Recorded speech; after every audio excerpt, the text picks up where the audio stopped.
How is it going, everyone? Welcome to Investment for Beginners. My name is Andy and thank you for checking out this channel where I try my best to introduce basic introduction for investment in general. My goal is to help new investors who are interested in investing in stock market and wants a helpful tip or a guide or just where to start.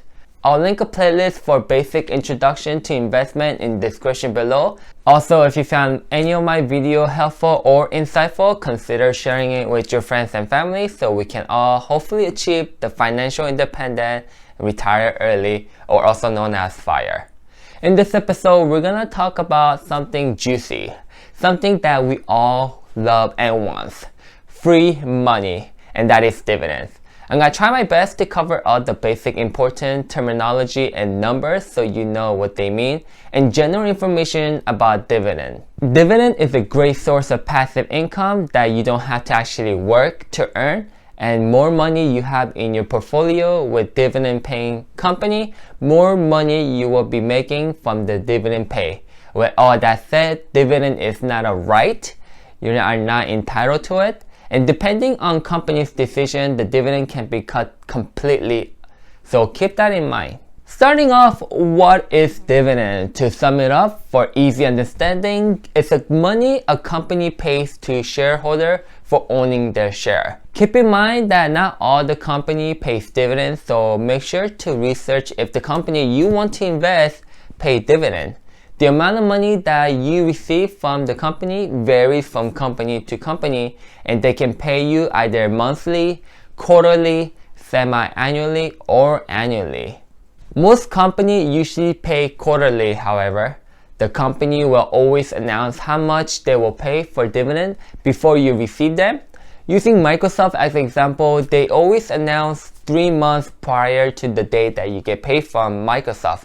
But there are very important term and date you have to know, and that is the ex-dividend date and the record date. These will determine whether you will receive the dividend in the upcoming pay or need to wait until the next pay date. The first is ex-dividend date. In order to be eligible to get paid from the dividend, you need to own the stock of share from the company before this date. Microsoft's next ex-dividend date is February 19, which means you need to own the stock by the 18th, the latest. If you buy Microsoft on the 19th, you will miss out on their dividend pay for that quarter. So what is record date? Well, record date kind of go hand to hand with the ex-dividend date. Let me explain. In order to be qualified to receive the dividend pay, you need to be in the company record book 2 business days before the record date. Record date, however, is usually a day after the ex-dividend date, so you want to own the share a day before the ex-dividend date. I'll put a display somewhere so you can see what I mean. So that's what I meant when I say they go hand to hand. The word themselves don't mean the same, but the last date that you have to own the share to qualify for the dividend is the same.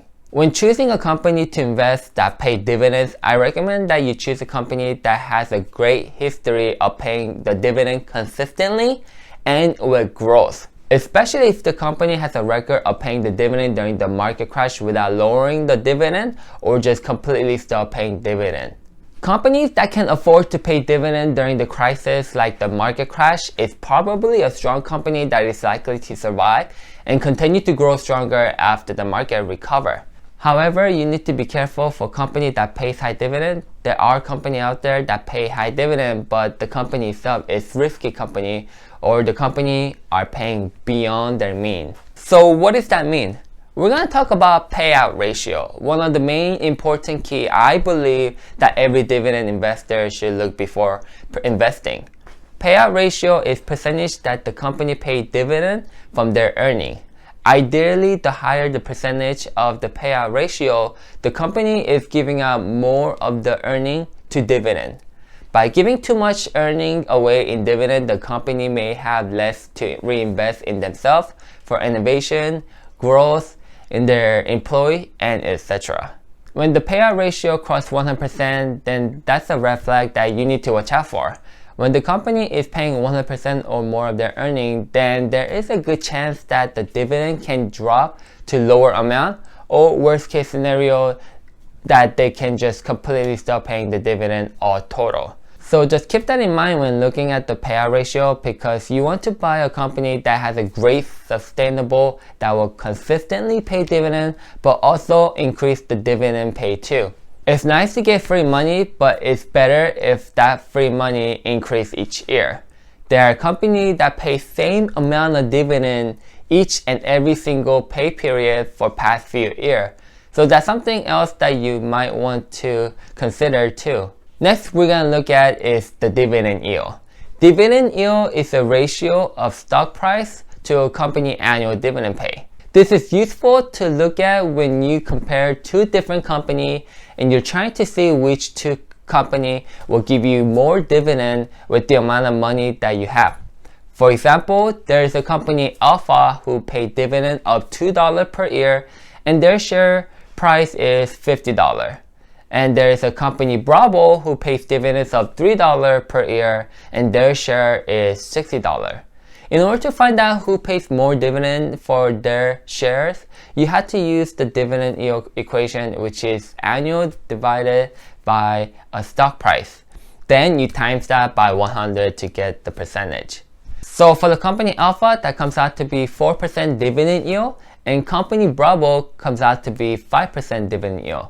So if you want to get the most out of the dividend pay company, the company Bravo is the winner.